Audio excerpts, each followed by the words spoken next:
ನಮಸ್ಕಾರ ರೈತ ಬಾಂಧವರಿಗೆ ಹಾಗೂ ಕರ್ನಾಟಕ ಜನತೆಗೆ. ಇವತ್ತೇನು ಮಾಡತ್ತೀವಪ್ಪ ಅಂತಂದ್ರೆ ಹೀರಿಬಳ್ಳಿ ತೆಗೆದ ಇದ್ರಾಗ ನೆಕ್ಸ್ಟ್ ಮತ್ತೆ ಬೇರೆ ವೆಜಿಟೇಬಲ್ಸ್ ಮಾಡ್ಬೇಕಂತ ಹೇಳಿ ಇದನ್ನು ಬಳ್ಳಿ ಕೀಳತ್ತೀವಿ. ನೀವು ನೋಡ್ಬೋದು ಇಲ್ಲಿ ಇನ್ನು ನಮ್ದು ಮಿಡಿ ಸ್ಟಾರ್ಟ್ ಐತಿ. ಯಾವ ರೀತಿ ಇತ್ತಪ್ಪ ಅಂತೇಳಿ ಒಂದೊಂದು ಬಳ್ಳಿಗೆ ಇಷ್ಟು ಮಿಡಿ ಇದ್ರು ನಾವು ಇದನ್ನು ಯಾಕೆ ನಿಗಾಯ್ತೀವಪ್ಪ ಅಂತಂದ್ರೆ ರೇಟ್ ಇಲ್ಲ. ಒಂದು ಸ್ಟ್ರೇಕ್ ಇದನ್ನು ಸ್ಟ್ರೇ ಐತಲ್ರಿ 20 kg 12ರಿಂದ 14 kg ಕಾಯಿ ಹಿಡಿದೈತಿ ಹೀರಿಕಾಯಿ. ಒಂದು ಸ್ಟ್ರೇಕ 100-150 ರೂಪಾಯಿ ಮಾರೋದೈತಿ. ನಮ್ದು ಡೈಲಿ ಇಲ್ಲಾಂದ್ರೆ 10ರಿಂದ 12 ಟ್ರೇ ತನಕ ಆಗ್ತೈತಿ.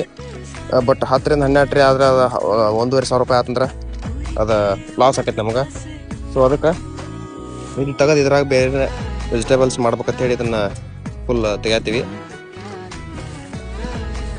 ಇಲ್ಲೇ ಮಾಡ್ತೀವಪ್ಪ ಅಂತಂದ್ರೆ ಈಗೇನು ಹೀರಿಬಳ್ಳಿ ಹೋಲ್ ಅದಾವಲ್ರಿ, ಇದ್ರ ಸೆಂಟ್ರದಾಗ ಈಚೆ ಕಡೆ ಲೈನ್ದಾಗ ನಾವು ಇಲ್ಲೊಂದು ಹೋಲ್ ಹಾಕೊಂಡ ಮತ್ತು ಬೇರೆ ಪ್ಲಾಂಟೇಶನ್ ಮಾಡ್ತೀವಿ. ನಾವೇನು ಪ್ಲಾಂಟೇಶನ್ ಮಾಡ್ತೀವಿ ಅಂತ ಹೇಳಿ ಅದು ಮುಂದಿನ ವಿಡಿಯೋದಾಗ ನಿಮ್ಗೆ ಹೇಳ್ತೀನಿ.